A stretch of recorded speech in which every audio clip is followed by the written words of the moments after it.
الحمد لله رب العالمين دائما إفضال ديم النوال الصلاة والسلام على سيدنا محمد مولى بلال البدر المتلال وعلى آله وصحبه خير صحب وآل. أشهد أن لا إله إلا الله وحده لا شريك له وأشهد أن صلى الله عليه وسلم قد أدى الأمانة وبلغ الرسالة ونصح الأمة وكشف الله به الغمة وجاهد في الله حق جهاده حتى أتاه اليقين وتركنا على محجة بيضاء ليلها كنهارها لا يزيغ عنها إلا هالك. ما بعد. Hadirin sekalian dirahmati Allah Subhanahu wa taala, kita masuk ke dalam kitab Lum'atul I'tiqad Al-Hadi ila Sabil Ar-Rasyad karya Al-Imam Al-Muwaffaq Ibnu Qudamah rahimahullah taala, mengenai bab fasal kalam Allah taala atau berkenaan dengan kalam Allah. Kalau di sana, kalau tidak salah itu halaman 100 kalau nggak salah ya. Atau 80 kalau nggak salah, 80 Pak. Boleh minta atas. Berkenaan dengan kalam. Coba lihat. Kalau di coba lihat satu.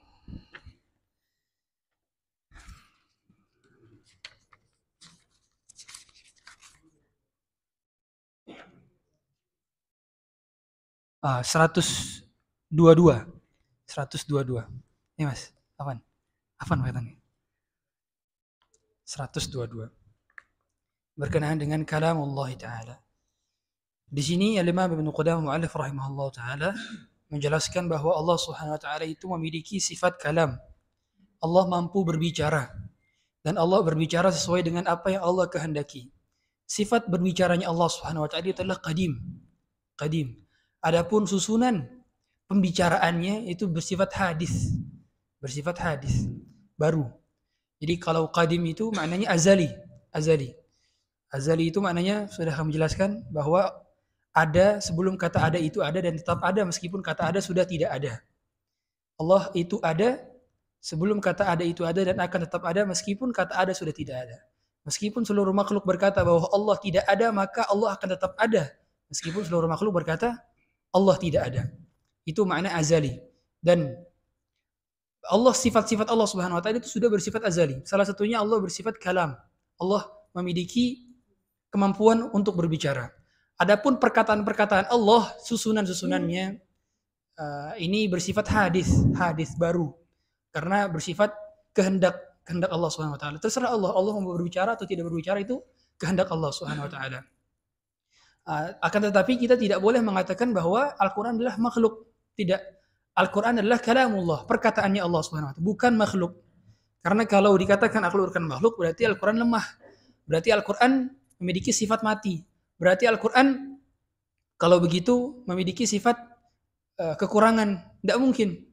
Jadi Al-Quran itu adalah kalamullah, perkataan langsung Allah. Bukan perkataan Jibril, bukan perkataan Rasulullah SAW apalagi. Ya. Wa ma 'allamnahu syi'ra wa ma yanbaghi lah in huwa illa dzikru wa qur'anun mubin, dalam surat Yasin. Kami tak mengajarkan sedikit pun kepada Muhammad berkenaan dengan syair. Ini adalah perkataan dari kami, betul-betul kami. Sebagaimana Allah juga mengatakan wa kallama Allah Musa taklima. Allah pernah berkata langsung kepada Musa dengan sebenar-benar perkataan. Allah di sini mengkuatkan dengan perkataan taklima. Taklima maknanya berkata dengan sungguh-sungguh berkata tanpa pakai hijab. Jadi di antara dua manusia yang pernah berkata langsung dengan Allah ketika mereka hidup di dunia ada dua orang, yakni Nabi Musa dan Nabi Muhammad SAW. Nabi Musa ketika berada di Bukit Tursina, falamma ataha nudiya min syati'il wadil aymani fil buq'atil mubarakati min asy-syajarati ayya Musa. Jadi ketika itu Nabi Musa kita ketahui ya, ketika dikejar-kejar oleh tentara Firaun, kemudian berada di kota Madian. Kemudian di sana bertemu dengan lelaki tua, akhirnya dipekerjakan menjadi seorang pengembala domba, kemudian dinikahkan dengan salah satu anak dari orang tua ini, anak perempuannya, dengan syarat maharnya adalah bekerja selama 8 tahun atau 10 tahun. Kemudian Nabi Musa akhirnya setelah menikah ingin membawa keluarganya ke Mesir kembali. Nah, di tengah-tengah perjalanan, karena di malam hari yang penuh dengan kedinginan, pada saat itu malam hari, kedinginan, butuh makanan, lapar. Akhirnya Nabi Musa melihat di ujung perjalanan itu ada cahaya berupa api. Nah, ketika ingin mendekatinya, akhirnya Allah memanggil untuk mendekat kepada Allah Subhanahu wa taala, gitu kan. Kemudian juga Nabi Musa ketika itu pernah dipanggil Allah Subhanahu wa taala di Bukit Tursina fil buq'ati mubarakah. Jadi di tanah yang Allah berkahi, tandanya ada sebagian-sebagian tanah yang Allah berkahi. Ketika itu Allah berkata langsung kepada Nabi Musa. Tapi Nabi Musa tak mampu melihat Allah Subhanahu wa taala. Ketika Nabi Musa mengatakan kepada Allah, qala rabbi arini anzur ilaik. Ya Allah, perlihatkanlah dirimu kepadaku. Qala lan tarani walakin anzur ila al-jabal fa in istaqarra makanahu fasawfa tarani. Kamu tak akan mampu melihatku. Kalau kau mampu melihatku, lihatlah kepada gunung itu. Kalau gunung itu masih tetap berada di posisinya, berarti kau dapat melihatku. Nyatanya gunung itu rubuh dan Nabi Musa pun pingsan seketika. Tandanya kita selama hidup di dunia tak mampu melihat Allah Subhanahu wa taala. Tapi kita mampu melihat Allah Subhanahu wa taala ketika nanti sudah diwafatkan oleh Allah Subhanahu wa taala dan menggunakan jasad baru. Karena jasad kita ini terbatas. Kita tak mampu melihat yang Allah Subhanahu wa taala tampakkan pada dirinya, tapi kita mampu melihat Allah ketika sudah nanti di akhirat. Seorang yang beriman melihat Allah dalam kedua keadaan. Yang pertama ketika nanti di padang mahsyar, ketika Allah mulai persidangan, ya, wa jaa rabbuka wal malaku saffan saffa wa ji'a yawma idzin bi jahannam. Gitu kan? Nanti Allah datang bersama malaikat bersaf-saf. Kita akan melihat orang kafir, orang mukmin akan melihat Allah Subhanahu wa taala dengan mata telanjang. Dengan mata telanjang. Adapun orang mukmin melihat kembali Allah Subhanahu wa taala ketika di surga. Ini adalah kenikmatan yang tiada taranya. Jadi kenikmatan yang paling agung di surga itu bukan bidadari. Bukan kenikmatan bisa ingin itu dicapai langsung, enggak. Tapi kenikmatan yang paling tinggi adalah ketika kita melihat wajah Allah Subhanahu wa taala, melihat tampak asli Allah Subhanahu wa taala. Dan itu ijma' salafus salih, ijma'. Jadi kalau ada orang yang mengingkari, kita tak mungkin melihat Allah, tapi melihat pahala Allah, pahala yang diberikan Allah Subhanahu wa taala saja. Ini adalah suatu hal yang keliru. Ijma' salafus salih, kita meyakini Ahlus Sunnah wal Jamaah bahwa kita akan melihat Allah Subhanahu wa taala nanti di hari kiamat.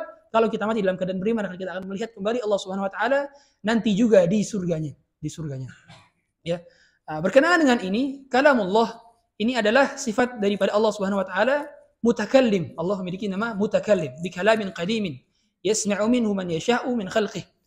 Dan kita ketahui bahwa Rasulullah SAW juga pernah berbicara langsung kepada Allah Subhanahu wa taala ketika di Sidratul Muntaha. Tatkala menerima wahyu perintah salat 5 waktu. Ketika itu Rasulullah meminta agar diturunkan dari 50 rakaat hingga menjadi 5 rakaat. 5 kali salat. Dari 50 kali salat menjadi 5 kali salat saja. Dan itu atas saran daripada Nabi Musa ketika itu. Dan itu mendengar perkataan langsung daripada Allah Subhanahu wa taala tapi tanpa melihat bentuk wujud asli Allah Subhanahu wa taala. Karena Allah Subhanahu wa taala mentabirkan dirinya. Jadi makhluk tak mampu melihat wujud asli Allah karena terbatasnya fisik manusia. Adapun ketika nanti kita berada di padang mahsyar, kita tidak memakai wujud fisik kita sekarang. Jadi fisiknya bentuknya mungkin seperti ini. Tapi kekuatan fisiknya tidak sama, matanya tidak sama, ya, tangannya tidak sama. Oleh karenanya kalau secara logika tidak mungkin bagaimana caranya kalau misalkan kita pakai fisik sekarang, matahari bisa berada di atas 1 mil kepala kita. Langsung kebakar kalau kita pakai fisik sekarang. Ya, sekarang jaraknya sudah berratusan miliar kilometer dari bumi. Kalau misalkan jaraknya sekitar 1 mil, tentu kita akan langsung terbakar. Tapi pada saat itu ya cuma keringat doang, keluar keringat.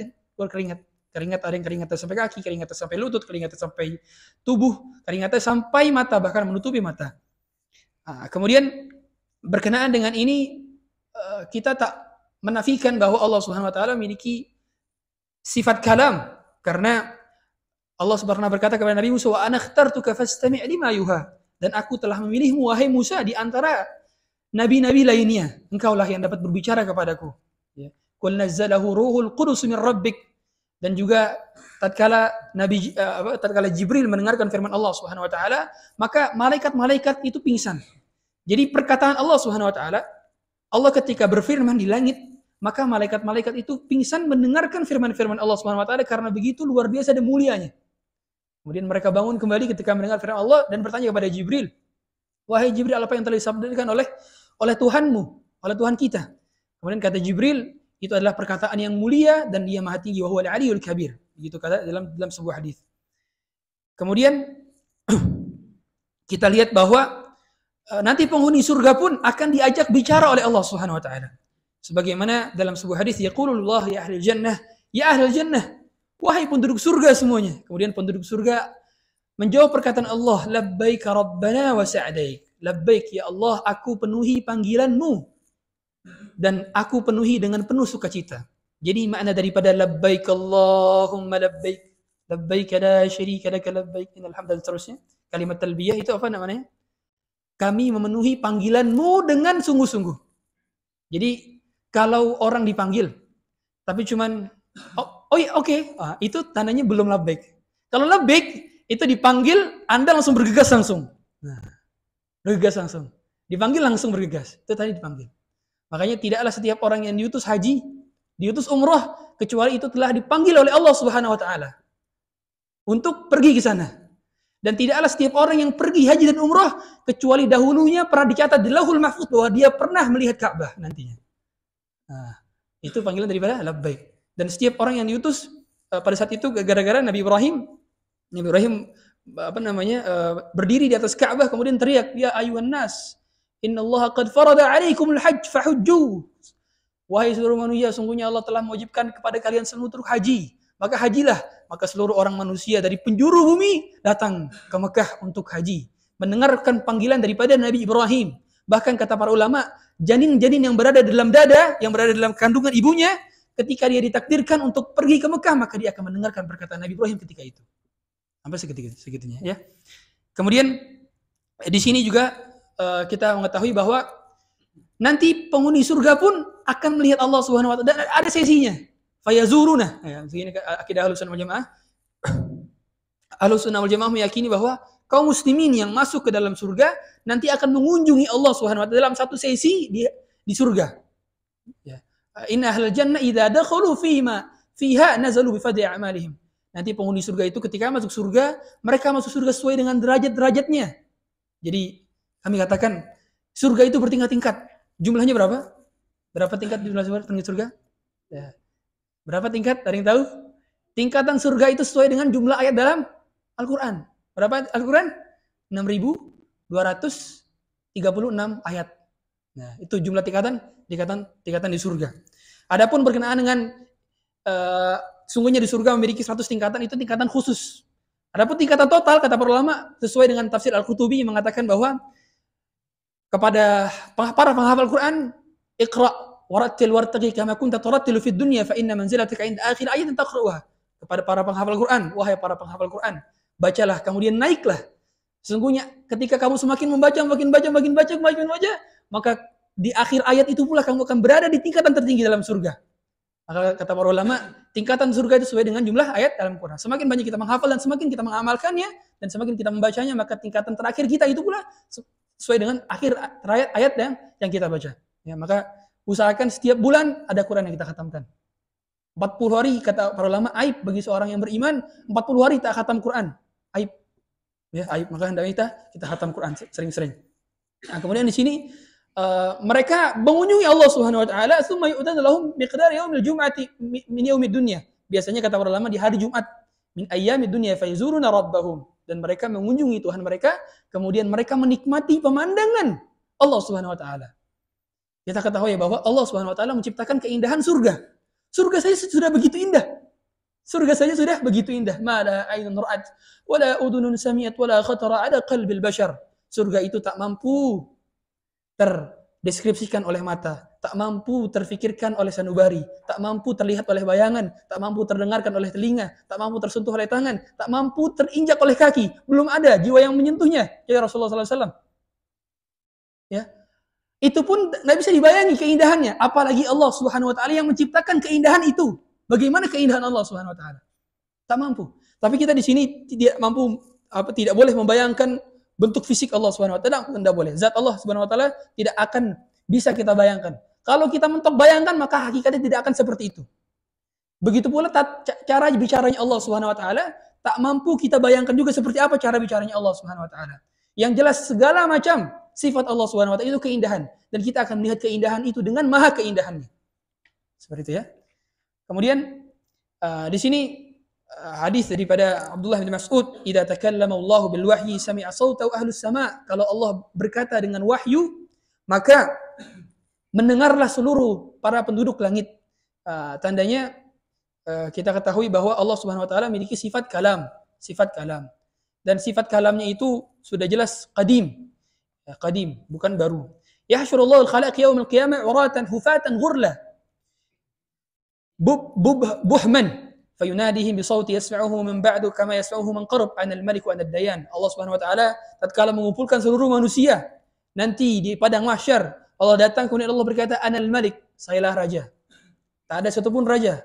Kalau di bumi pada saat ini kalian mengaku raja, maka pada saat sekarang tak ada satupun orang yang mampu mengaku dirinya raja. Sayalah raja. Sayalah yang berkuasa. Saya mampu menjadikan orang biasa menjadi mulia tanpa memberikan dia kerajaan, dan saya mampu mengambil kerajaan orang-orang yang mengaku sebagai raja. Saya mampu mengkayakan, saya mampu membuat bahagia orang-orang miskin tanpa memberikan dia harta, dan saya mampu menghinakan orang kaya tanpa mengambil hartanya. Itulah Allah Subhanahu wa taala, dan Allah berkata anad dayyan. Saya yang mampu memberikan pembalasan pada hari ini, di mana satupun yang mampu memberikan balasan kecuali saya. Nah, begitu kata Allah Subhanahu wa taala. Ini adalah redaksi daripada hadis Bukhari. Kemudian di sini juga musannif rahimahullah taala menukilkan perkataan bahwa perkataan Allah Subhanahu wa taala itu tak mampu dan tak bisa kita takwil, enggak boleh. Ya, jadi kita harus menetapkan bahwa Allah Subhanahu wa taala memiliki sifat kalam.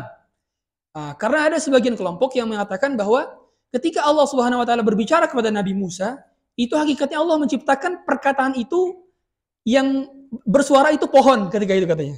Jadi Allah Subhanahu wa taala tak bersuara. Kalau bersuara berarti seperti makhluk dong. Enggak. Allah mengatakan bahwa Allah berbicara kepada Nabi Musa, dan kita percaya hal itu. Tak perlu kita bagaimanakan, tak perlu kita pikirkan seperti apa tata caranya. Begitu ya.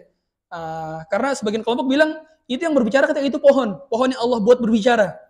Tidak mungkin Allah berbicara ana ikhtartuka fastami' lima yuha. Tidak mungkin Allah berkata seperti itu. Karena tidak mungkin pohon berkata seperti itu. Ini yang jelas ini adalah perkataan Allah Subhanahu wa taala. Kita wajib menetapkannya tanpa menafikannya, tanpa mentakwilnya atau memalingkan makna dari zahirnya, tanpa membagaimanakan dan tanpa menyerupakan. Itu adalah akidah Ahlus Sunnah wal Jamaah, ya. Jadi kalamun haqiqi yaliqu bi jalalihi Ini adalah perkataan yang hakikat, secara hakikat, dan ini layak sesuai dengan keagungan dan kelayakan bagi dirinya. Bagaimana perkataan itu? Ya, perkataan itu sesuai dengan kumpulan daripada huruf-huruf, kumpulan daripada suara yang mampu didengar. Ya. Walamma jaa Musa limiqatina wa kallamahu rabbuh. Begitu kata Allah Subhanahu wa taala, tatkala Nabi Musa bertemu dengan Allah Subhanahu wa taala, tapi Nabi Musa tak mampu melihat Allah, tapi Allah berbicara langsung kepadanya. Allah berbicara langsung kepadanya, ya. Nah, di sini kita mengetahui bahwa sifat-sifat daripada kalam Allah ini mampu dipahami secara mudah oleh Ahlus Sunnah wal Jamaah. Akan tetapi ada sebagian kelompok lainnya yang menafikan sifat ini. Di antaranya adalah kelompok Jahmiyah. Jadi Jahmiyah itu menafikan sifat kalam bagi Allah. Menurut mereka, Allah itu tak mampu berbicara. Jadi mereka menafikan sifat kalam bagi Allah. Laisal kalam min sifatillah. Innama huwa khalqun min makhluqatillah. Menganggap bahwa kalam itu adalah atau perkataan Allah itu adalah makhluk ciptaan Allah, bukan perkataan Allah, ya. Ini kelompok Jahmiyah. Nah, pada saat itu juga di zaman kita ketahui kisah semua, ya, Imam Ahlus Sunnah wal Jamaah Imam Ahmad bin Hanbal waktu itu di zamannya terkena fitnah. Seluruh penjuru negeri berkata bahwa Al-Quran itu makhluk. Karena pada saat itu Khalifah Ma'mun atau Khalifah Al-Wathiq mendapatkan syubhat daripada Mu'tazilah. Orang-orang Mu'tazilah ini rancu pikirannya. Dia mengatakan bahwa Al-Quran itu makhluk, bukan perkataan Allah Subhanahu wa taala. Dan dia membuat syubhat kepada para raja. Sehingga para raja ini meyakini perkataan tersebut. Dan menyuruh seluruh ulama untuk berkata Al-Quran itu makhluk. Siapa yang berkata Al-Quran bukan makhluk maka akan dibunuh pada saat itu. Dan seluruh ulama pada saat itu sebagian ulama mengatakan Al-Quran itu makhluk, takut dibunuh, karena ini juga diperbolehkan, karena apabila memang mereka terancam untuk dibunuh maka mereka boleh mengeluarkan kata-kata kekafiran ya illa man ukriha wa qalbuhu mutmainnu bil iman. Sebagaimana dahulu ketika di zaman awal-awal keislaman ketika itu ya, Bilal bin Rabah bilang, oh, ahad, ahad. Tahu bahwa kalimat ahad, ahad itu adalah kalimat tauhid. Ya. Tapi dicambuk dan sebagainya. Akhirnya ada sebagian budak-budak lainnya mengucapkan kalimat kekufuran. Turunlah ayat juga ketika itu Ammar bin Yasir ya, mengatakan kalimat kekufuran. Karena kalau tidak mengeluarkan kalimat kekufuran akan dibunuh. Tapi ketika itu sebagian ulama beristilah dengan ayat ini. Akhirnya sebagian ulama mengucapkan ayat ini. Mengucapkan bahwa Al-Quran itu makhluk. Sebagian ulama lain bertauriyah. Tauriyah itu seperti kalimat jujur, tapi hakikatnya itu bukan seperti itu maknanya. Ya. Jadi mereka mengatakan, sebagian ulama bilang, iya, Al-Quran itu makhluk, kata mereka. Al-Quran, Injil, Taurat, Zabur, ini makhluk, kata mereka. Ini semua makhluk. Jadi maksud mereka itu yang ini makhluk itu jari-jarinya. Ini yang makhluk. Empat ini nggak makhluk. Jadi cuman mereka berhenti di situ. Itu maksudnya adalah tauriyah. Pada saat itu diperbolehkan juga tauriyah karena kondisi mendesak. Nah, di antara semua itu yang nggak mengucapkan Al-Quran makhluk cuma satu orang. Bayangkan. Al-Imam Ahmad bin Hanbal, Imam Ahlus Sunnah wal Jamaah. Ya. Luar biasa. Makanya kata para ulama, innallaha la yansuru hadhihi al-ummah bi rajulain. Sesungguhnya Allah menolong syariat ini seandainya enggak ada dua orang ini, kata para ulama. Mungkin syariat Islam sudah hancur semua. Bi Abi Bakrin, dengan Abu Bakar, dan bi Ahmad bin Hanbal, dan Ahmad bin Hanbal. Abu Bakar ketika itu kita ketahui bahwa Abu Bakar memerangi orang-orang yang mengingkari kewajiban zakat. Seluruh negeri, ada satu negeri, satu kabilah itu mengingkari kewajiban zakat. Mereka bilang zakat tidak wajib. Bahkan orang-orang yang ulamanya pun tersyubhat dengan pemaparan semacam ini ketika itu. Tapi Abu Bakar berani menentang mereka dan akhirnya memerangi mereka. Yang kedua adalah Imam Ahmad bin Hanbal. Seluruh negeri, mungkin kalau kita di zaman itu kita nggak seperti Imam Ahmad bin Hanbal, tapi luar biasa beliau. Ya, keteguhan beliau dalam meneguhkan akidah. Inilah harusnya kita juga kuat dalam mempertahankan akidah kita. Nggak boleh terbeli, apalagi dengan satu dus Indomie. Malu kita. Ya, terus minum jadi murtad, gitu kan? Ini Imam Ahmad bin Hanbal berani mengatakan Al-Quran bukan makhluk. Akhirnya beliau dipenjara bertahun-tahun, disiksa setiap hari. Setiap hari disiksa. Ya. Pada saat itu mengapa Imam Ahmad tidak dibunuh? Karena pengikutnya banyak. Khawatir ketika dibunuh nanti akan ada demo besar-besaran. Akhirnya Khalifah Ma'mun memenjarakan Imam Ahmad bin Hanbal. Bertahun-tahun. Disiksa bertahun-tahun. Sampai dikatakan kepada Imam Ahmad, wahai Imam Ahmad, mengapa engkau tak berkata saja kekufuran? Kan ini sudah ditolerir oleh Allah Subhanahu wa taala. Illa man ukriha wa qalbuhu mutmainnu bil iman. Ada ayatnya, gitu. Dulu Ammar bin Yasir juga mengucapkan kalimat kekufuran. Selamat kita. Engkau enggak perlu sakit-sakitan seperti ini. Apa kata Imam Ahmad luar biasa? Idza sakatta anta wa sakattu ana fa kaifa ya'riful jahilus sahih min as-saqim. Kalau saya diam, kamu diam untuk menjelaskan kalimat hak ini. Lalu bagaimana orang-orang jahil dapat mengetahui yang benar di antara yang salah? Seandainya ketika itu seluruh ulama berkata Al-Quran itu makhluk, nggak ada lagi yang berkata Al-Quran bukan makhluk, termasuk Imam Ahmad misalkan, tentu orang-orang jahil ketika itu menganggap benar Al-Quran makhluk. Tapi saat itu cuma Imam Ahmad doang yang menjadi rujukan patokan daripada kebenaran, sehingga pengikutnya tetap mengatakan Al-Quran itu bukan makhluk. Akhirnya beliau diskusi dengan tokoh daripada Mu'tazilah ini, Ibnu Abi Du'ad, tokoh Mu'tazilah, akhirnya didiskusikan, dibantah argumen-argumen dari Ibnu Abi Du'ad. Wahai Ibnu Abi Du'ad, tahu dari mana engkau Al-Quran itu makhluk? Apakah Rasulullah pernah mengatakannya? Apakah para sahabat pernah mengatakannya? Tunjukkan kepada saya satu dalil. Itu di depan Khalifah Ma'mun atau Al-Wathiq. Tapi dia nggak bisa menjawab, tidak bisa menjawab sedikit pun. Akhirnya Imam Ahmad dibebaskan dan pengikutnya pun akhirnya merujuk kepada pendapat-pendapatnya. Nah, ini luar biasanya keteguhan daripada Imam Ahmad bin Hanbal. Ya. Di antara kita lihat banyak ulama-ulama di penjara. Banyak ulama di penjara. Ibnu Taimiyah di penjara. Buya Hamka di penjara juga pernah. Ya. Jadi Buya Hamka itu menyelesaikan tafsir Al-Azharnya pun di penjara. 2 tahun dia mengajar. Kemudian setelah itu menyelesaikan tafsirnya di penjara. Banyak ulama-ulama penjara. Karena keteguhan mereka memegang prinsip akidah yang tidak bisa dibeli, tidak bisa ditawar lagi. Ya, final akidah itu. Nah, kemudian kita masuk ke dalam Al-Quran kalamullah. Nah, ini Al-Quran kalamullah. Al-Quran adalah perkataan Allah Subhanahu wa taala. Jadi karena perkataan Allah Subhanahu wa taala jadi tak mungkin bersifat hadis, tak mungkin bersifat makhluk. Karena dia adalah perkataan Allah Subhanahu wa taala. Ini dibuktikan dengan perkataan Allah, Ala lahul khalq wal amr. Allah di sini membedakan antara penciptaan dan perkara. Sesungguhnya Allah memiliki penciptaan dan Allah memiliki kuasa untuk memperkarakan sesuatu atau untuk melakukan sesuatu. Nah, kehendak Allah Subhanahu wa taala ini dinamakan atau salah satunya adalah kalam. Sebagai Allah juga katakan wa kadzalika auhayna ilaika ruhan min amrina. Allah juga mengatakan dzalika amrullahi anzalahu ilaikum. Nah, Allah membedakan antara al-khalqu dengan al-amru. Tandanya Al-Qur'an ini bukan makhluk, tapi dia adalah kalam yang hakiki, ya. Kenapa disebut kalam? Karena seandainya manusia dan jin bersepakat untuk membuat satu ayat saja dalam Al-Qur'an, maka mereka tidak akan mampu untuk membuatnya.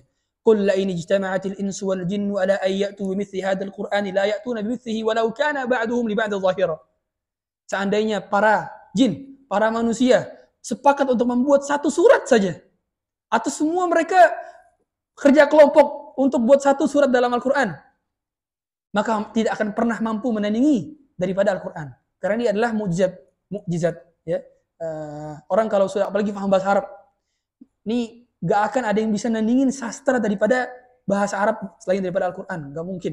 Orang bisa buat Al-Quran ini gak mungkin. Mustahil. Karena tinggi sastranya. Ya, makanya orang ada yang buat dulu di zaman Musailamah Al-Kadzab, dia buat serupa dengan surat Al-Fil. Tapi aneh bentuknya. Meskipun sajak-sajaknya mirip belakang-belakangnya, tapi keindahannya gak akan mungkin tertandingi. Ya. Kemudian di sini kita ketahui bahwa sifat-sifat Al-Quran itu sudah jelas bahwa dia adalah kitab dari Allah Subhanahu wa taala, al-fasih amma tadammanu ahkam wa akhbar. Al-Quran diisi dengan hukum-hukum dan kabar-kabar baik masa lalu maupun masa yang mendatang. Wa annahu hablullahil matin, dan ini adalah tali pengikat Allah yang sangat kuat. Wa annahu suwarun muhkamat wa ayatun bayyinat wa fihi muhkamun mutasyabih. Jadi dalam Al-Quran itu ada ayat-ayat yang muhkam, ada ayat yang mutasyabih. Ada ayat-ayat yang mampu dipahami secara literal, ada ayat-ayat yang mutasyabih, yang tidak dipahami kecuali dengan orang yang memiliki pemahaman yang mendalam mengenai Al-Quran. Ya, ar-rasikh fil ilm. Ya. Jadi tidak semua, makanya kemarin ada orang yang mengatakan, iya saya sepakat, Al-Quran itu absolut, tapi kan tafsirnya kan relatif. Semua orang bisa menafsirkan Al-Quran sesuai dengan kehendaknya. Ini salah. Nggak bisa dibilang kayak gitu. Tidak semua orang mampu menafsirkan Al-Quran. Tidak semua orang. Apalagi dahulu di zaman ketika itu, ya di zaman ketika fitnah Al-Maidah ayat 52 itu kan.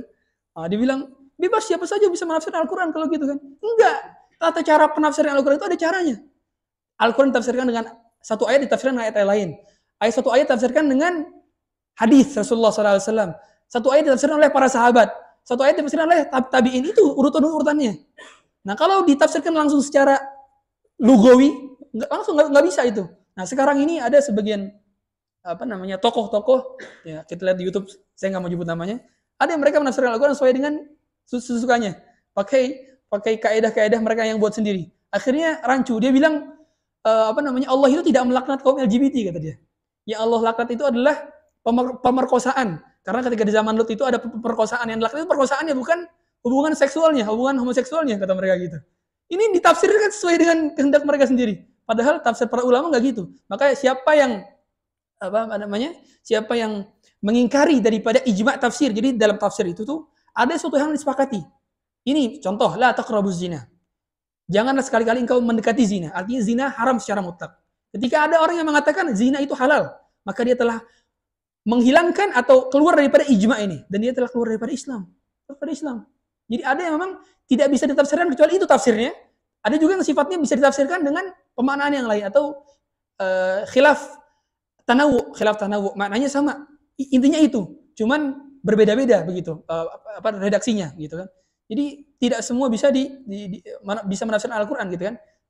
Jadi bahaya, apalagi sekarang banyak sekali orang-orang liberal, mereka sudah mulai bikin konten YouTube. Kalau kita lihat banyak Pak sekarang, nauzubillah. Anak-anak kita nih, makanya kita cek akidahnya. Ikut kajian atau suruh dia kasih tugas nonton kajian setiap hari gitu ya. Karena kalau nggak begitu, dia lihat konten setiap hari itu ada liberalisme, kemudian feminisme, kemudian konten-konten berkaitan pluralisme, belum lagi konten LGBT, belum lagi sekarang ada orang Amerika yang mengutus LGBTQ datang ke Indonesia. Ini gimana?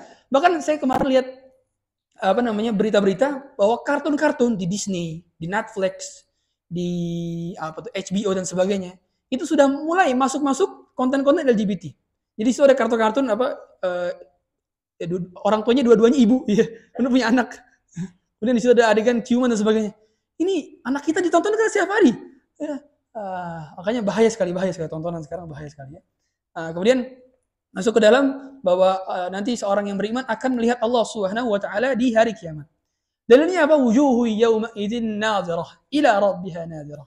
Pada saat itu seluruh wajah orang beriman bercahaya dan dia akan melihat wajah Allah Subhanahu wa taala.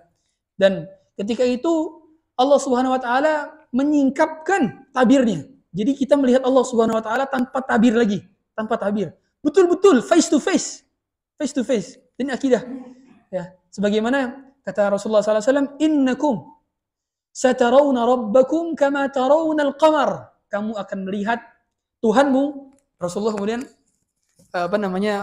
sambil menunjuk bulan. Seperti kalian melihat bulan sekarang nih, gitu kan?